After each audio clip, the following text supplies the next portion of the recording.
CapCut offers effective methods for removing watermarks. The first technique is cropping, which allows you to resize the video frame to cut out watermarks at the edges.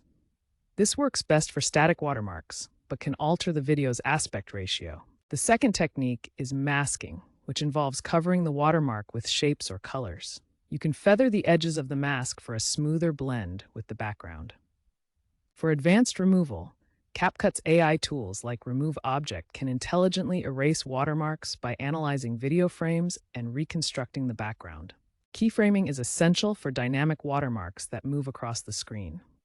For best results, use high-resolution input videos to improve AI accuracy. CapCut's recent updates include advanced AI algorithms that detect and remove static or dynamic watermarks seamlessly. These analyze frames and reconstruct backgrounds, reducing manual effort.